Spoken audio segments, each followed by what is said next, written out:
बात बोला हूँ कि घटना दुनिया में कहीं भी होता है, लेकिन नीतीश कुमार की सरकार में कभी भी किसी को पॉलिटिकल पैट्रनेज नहीं मिलता।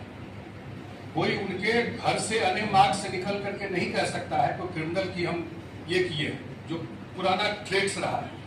घटना कोई किया है उसको सजा मिलेगी, वो पकड़ा जाएगा। तेजस्वी यादव ने सर ये भी कहा है कि नौकरी देने का तरीका हमने सिखाया है कि कैसे नौकरी दिया जाता है सरकार को। पहले 15 साल में कितना नौकरी दिए थे? 15 साल सरकार उन्हीं की थी ना, उसी की लेगेसी लेके चल रहे हैं ना। वो भी डेटा देना चाहिए कि हम जो 1990 से 2005 तक थे वो कितना नौकरी दिए थे, क्या नौकरी देते हैं, वो तरीका भी बिहार के जनता को पता है। चुनाव में उन्होंने क्या नौकरी में तो पता है ना कैसे, अभी तो चल रहा है इन्वेस्टिगेशन। देश में पहला केस है ना, जमीन के बदले नौकरी, कहा किसके ऊपर चल रहा है? इसलिए क्योंकि जब आप इकोनॉमी ग्रो करेगा, डबल डिजिट ग्रोथ होगा, किसका किया हुआ है? अगर 10% से ज्यादा जीडीपी हुआ बिहार का, एग्रीकल्चर में ग्रोथ हुआ, वही तो इतना रोजगार रेवेन्यू बढ़ाता है।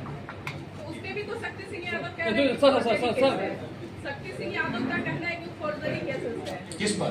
वही लैंड फॉर जॉब मामले पे।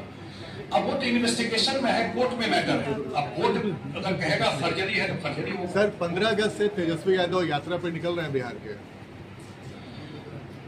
देखिए, बिहार के जनता ने अपना मैंडेट दे दिया है। मैं आपसे फिर रिपीट कर रहा हूँ, पूरा मीडिया में ऐसा प्ले किया गया, 250 मीटिंग, 400 यात्रा, क्या क्या अभी तो किए हैं ना। और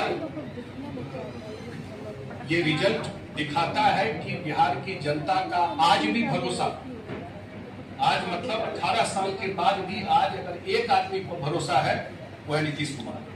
वो इस चुनाव में प्रूव हो गया। लोगों ने तो मान लिया कि जेडीयू खत्म हो गया, यही ना बोलते थे लोग। जेडीयू पार्टी उतनी ही मजबूती से नीतीश जी के नेतृत्व में खड़ी है और बिहार के जनता ने इस चुनाव में मैंडेट दे दिया। और 2025 में मैं फिर रिपीट आपके सामने कर देता हूं कि 2010 में तो 2-4 सीट मिल गया था, क्योंकि तीर धनुष और तीर छाप का कंफ्यूजन भी हुआ था उस समय, ध्यान होगा।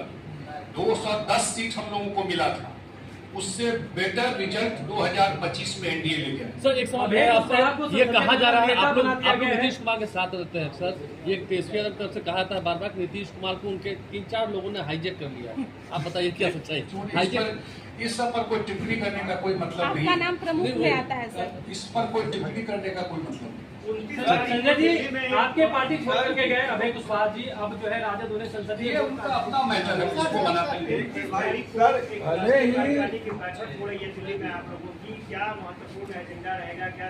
नहीं, क्योंकि ये पार्टी का एक नियम है कि एक सर्टेन टाइम के बाद राष्ट्रीय कार्यकारिणी होती है, और ये पार्टी कोई पारिवारिक पार्टी तो है नहीं कि घर में ही बैठ करके तय कर लिए। इसलिए दिसंबर में लास्ट मीटिंग हुआ था, आप लोगों को ध्यान होगा, दिल्ली में ही हुआ था राष्ट्रीय कार्यकारिणी, और लोकसभा का चुनाव है, खत्म हुआ है, उससे पहले ही हो जाएगा।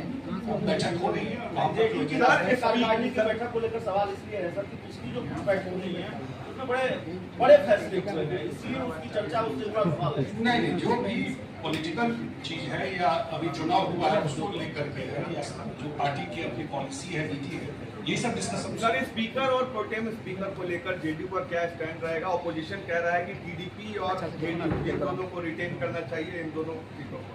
हम एनडीए एक मत है। अगर आप लोग मुख्यमंत्री जी का भाषण सुने होंगे दिल्ली में, जब उन्होंने सेंट्रल हॉल में एनडीए के पार्लियामेंट्री बैठक में दिया था, वही हमारे पार्टी की पॉलिसी है। और हम लोग पूरी तरह से एक साथ 5 साल सरकार चलेगी, और हम लोग जरूर इतना अपेक्षा करते हैं बिहार का जो अगला 5 साल है, केंद्र से मदद की बात हो, और जो 2025 का चुनाव है, बिहार का स्वर्णिम भविष्य अगले 5 साल में और होने वाला है।